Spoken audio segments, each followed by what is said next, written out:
welcome to Good Games Spawn Point, the show for younger gamers by gamers. I'm Hex. And I'm Barjo. And I am Darren, and I will be announcing the winners to my Wiggle SingStar competition. Yes, okay, Darren, but first we have some games to review, including Wii Party. And we'll be answering more of your questions at the Ask Good Game desk. And then I will sing the top 100 entries in my competition in a musical extravaganza countdown to the winners. I'm going to sing! I'm going to sing! Me, me, me, me. It's all about me!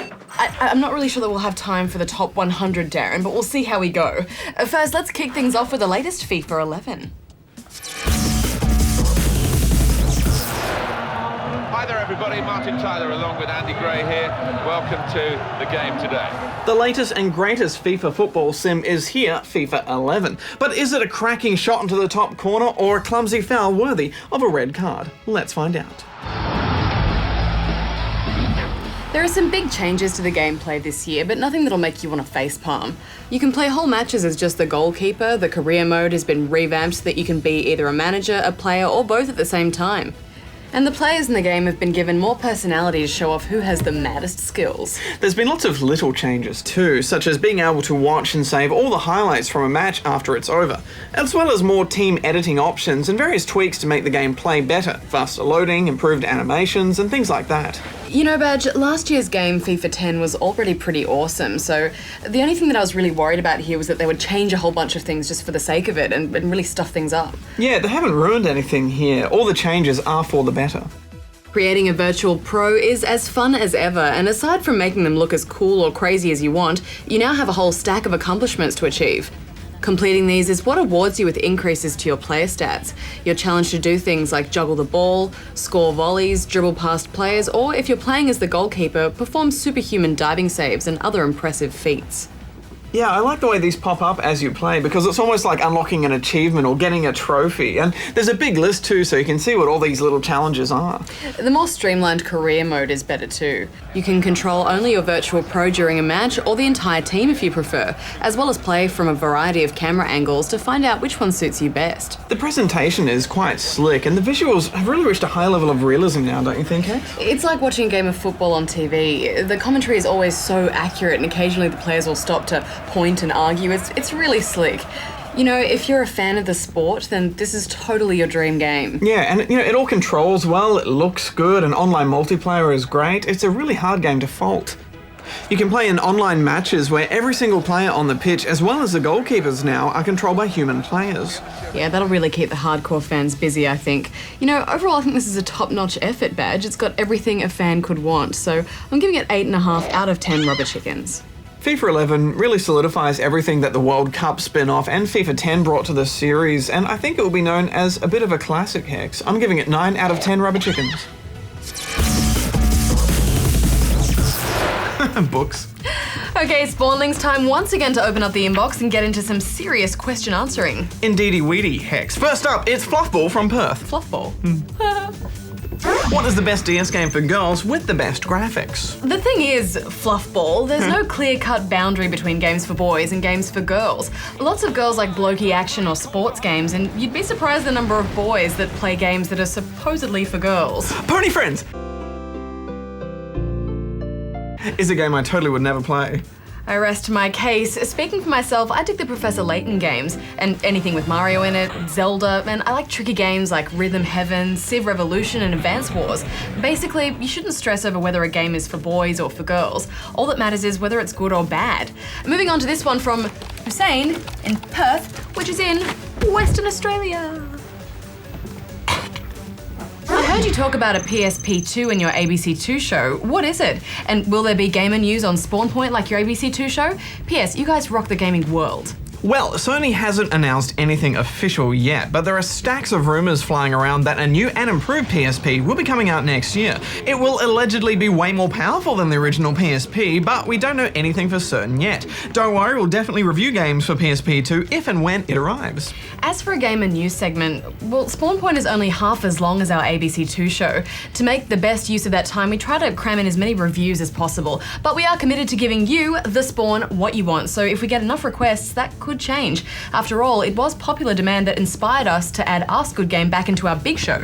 Next up is this from Mystery Viewer. Ooh, Mystery. it's a mystery. It's a viewer mystery. Hey, I was wondering if there is any Mario games on PlayStation 2. Well, no, mystery viewer, I'm afraid not. Nintendo owns the Mario games series, so Mario games only ever come out on Nintendo game systems, like the Wii and the DS. There are plenty of platform games on the PS2, Ratchet & Clank and Jak and Daxter, just to name some of our favourites. And guess what? They're exclusively for the PlayStation, so you'll never see them on an Xbox or a Wii. Moving on to this one from Lewis in Warrnambool in Victoria. Why don't they make AFL games anymore? Well, Lewis, this comes down to one of those inescapable facts of life in the world of video games. As games get bigger and better, they cost more and more to make, and for the game companies to stay in business, they need to sell as many copies of their game as possible. Think about the FIFA football game, for example. It's brilliant and it cost millions of dollars to produce, but the whole world loves football, so the potential market for that game is massive. Unfortunately, AFL is only loved by about half of Australia, so the potential market is relatively small. But we do have some very good news for you, Lewis. Big Ant Studios, who are based just down the road from you in Melbourne, have confirmed for us that they are well into production of a brand new AFL game. It's so new, they don't even have a title for it yet, but they are hoping to be able to release it in the first half of 2011. I think they should call it Barjo's Awesome AFL in Space. That's a stupid name. It's a great name. Plus, there'd be lasers, and the ball would also act as a giant rocket. And you can't play AFL in space because there's zero gravity. Barjo, think about it. Moving on to this tricky one from Sam in Perth. Lots of questions from Perth today. Hang on, I'm thinking about it. Hi, can you tell me what is better, Super Mario Galaxy 2 or New Super Mario Bros? Please tell me. Well, Sam, there's no clear-cut answer to that because they're both very different types of games. Super Mario Galaxy 2 is more about the single-player experience as you explore the galaxy collecting those precious stars. New Super Mario Bros. Wii is all about the multiplayer with some truly mental gameplay possibilities opening up when four mates gather around the telly. If we're talking overall quality, then Galaxy 2 is probably a smidge better, but you can't really go wrong with either of them. Now, moving on to this from, making a mess here, from Will in Omnitrix in New South Wales, which is possibly a completely made-up town, although I have been there and they have AFL laser football. What's the world's worst gaming console? Atari 2600, Virtual Boy, or Sega Mega Drive? Thanks for the question, Will. While the consoles of yesteryear have pretty weak graphics, by today's systems it's not really fair to compare the two. Believe it or not, the Atari 2600 was hot stuff back in 1977, the year it came out. Both the Atari and the Mega Drive were powerful beasts of their day, so based on your selection, the worst would have to be the Virtual Boy by default. Hardly anyone bought it, and those that did only could choose from a tiny selection of games. The Virtual Boy was a dinosaur, even when it was new, so you can see why it died out. Time for just one more, and this time it's from Ash in Terrigal, which is in New South Wales. And not Perth. Victoria. I heard that there is a Ben 10 Ultimate Alien game. Is this true? If it is, will it be on PS3, DS, or PS2? Thanks. Hey Ash, there is indeed a Ben 10 Ultimate Alien game. Cosmic Destruction is coming out any day now on just about every platform. We haven't played it yet though, so we have no idea if it's any good or not. One to put on our review list, and I'm sad to say that's all we have time for this week. As always, if something, settle down, is bugging you, then why don't you bug us? Send your questions here. So relax. Don't cry. Oh, don't cry, Hex. Don't cry, you little girly tears. That's not girly tears at all. That's a gross... It's on me. Snot! Get it off. Get it off. Wii Party is the latest in Nintendo's Mii-based casual games, but unlike Wii Sports, Wii Play, and Wii Sports Resort, Wii Party features a huge number of mini-games to play. You're right about that, Hex. Over 80, in fact. Darren, that's a lot of waggling. Oh, it's not all waggling, Barjo. There's also some pointing, tilting, and clicking as well. With 80 mini-games, you can forgive Nintendo for missing the mark on a few of them. There are quite a few games that rely on nothing more than sheer luck, such as one that sees the players simply choosing a firework and then waiting to see which one explodes last. It's not fun having a game play itself for you, even if you've got friends over. The different multiplayer modes are all pretty awful. One mode sets everything up like a board game with players trying to win mini-games to gain extra rolls of the dice. Another is a bingo game with random balls challenging all players to win mini-games. All the mini-games are unlocked to begin with and divided into the different number of players required for each, so you can tackle them at your leisure. I really didn't like the Wheel of Fortune game though, that was particularly bad. The controls don't feel sensitive enough to spin the wheel half of the time, and even when you get it to spin, there's not a lot of fun to be had doing it. Too much comes down to chance. It's a bit disappointing when you're playing a game and then you just lose because the game wants you to lose, or it all comes down to a lottery. I also thought it lacked a bit of personality. I mean, it's basically a Mario Party game, but without the recognisable setting and without the charm that Mario brings to a game. Yeah, I felt like that at first, but I really warmed to the Mii presentation after a while. It is a game for a bunch of friends and family to get together and play, so being able to make your own Mii really makes sense, and I think ultimately it adds to the experience. I guess you're right, Hex. It's just that Mii presentation doesn't work when you're playing solo. In fact, this game really isn't that much fun in solo anyway, right, Darren? Well, with my multi-core processors, I can effectively play any multiplayer game with myself. Well, it is a party game after all, not a loner game, so some of the two-player co-op games are really fun. I especially liked the one in which both players have to synchronise their movements across a tilting platform. It gets quite tense. Some of the mini-games are quite good, but the overall game modes aren't. At best, they're not fun, and at worst, they're just awful. I'm looking at you, Spin-Off and Bingo.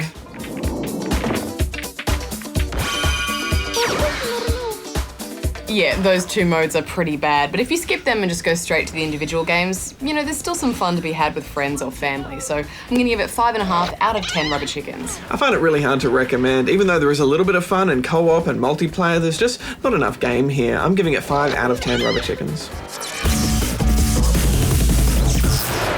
It's time to go to the polls, the Spawn Selects poll. For those who came in late, we challenged the Spawn of Australia to vote for the baddest gaming baddie, with 3 contenders, Bowser, Dr. Eggman and Team Rocket. Bad, bad, and bad. Darren, could you please tally the votes? Affirmative. Filtering spam. Lasering trolls. Owning griefers. We have a result. With over 50% of the votes, the overwhelming winner is Bowser. Of course it is. Mario is the biggest hero in all of gaming. It's only fitting that his arch nemesis should be the baddest baddie. Bowser, also known as King Koopa, is the leader of the Koopa Troop and king of the Koopa Kingdom. Like Princess Peach, he is a monarch with absolute authority. But while Peach is a benevolent ruler, Bowser is decidedly malevolent. Maintaining a vast standing army of warrior turtles and a fleet of potent flying pirate ships, Bowser is forever making mischief beyond his borders. Usually this means one thing, kidnapping Princess Peach. He seems rather fixated on her. Bowser made his first appearance on the original Super Mario Bros. For the NES way back in 1985. Since then, he has returned in several world-renowned games, including Super Mario World, Super Mario 64, Super Mario Sunshine, and Super Mario Galaxy.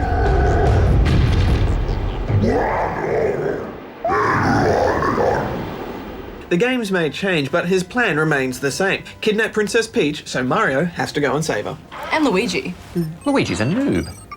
Moving on, Bowser is the final boss, the end game boss. Sometimes he appears a few times throughout the game to keep Mario on his toes, but most of the time Bowser delegates his in-game villainy to his underlings and his children.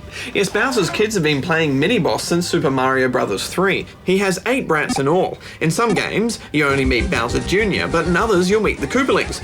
7 out there spawn with bizarre personalities. And haircuts. While recognisably reptilian, the Koopalings are all modelled after famous entertainers. Ludwig von Koopa, for instance, is clearly a reference to the composer Ludwig van Beethoven. It's odd, isn't it? 8 kids, but who's the mother? Maybe that's why he keeps trying to kidnap Princess Peach, trying to fill the void in his life after Mrs. Koopa was lost in a tragic accident.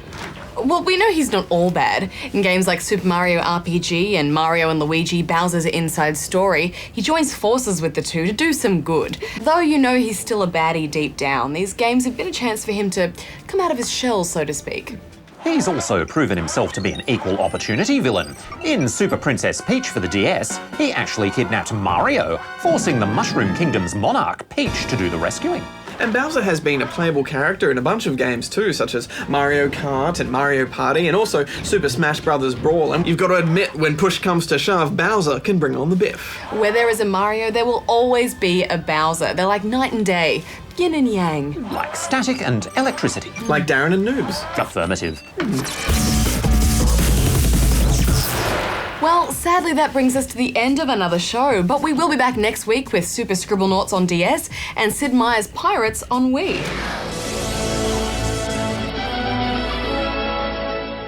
I'm sorry, Darren, but we're completely out of time, and I think you're just going to have to tell us the names of the winners of the Wiggles competition rather than sing all the songs.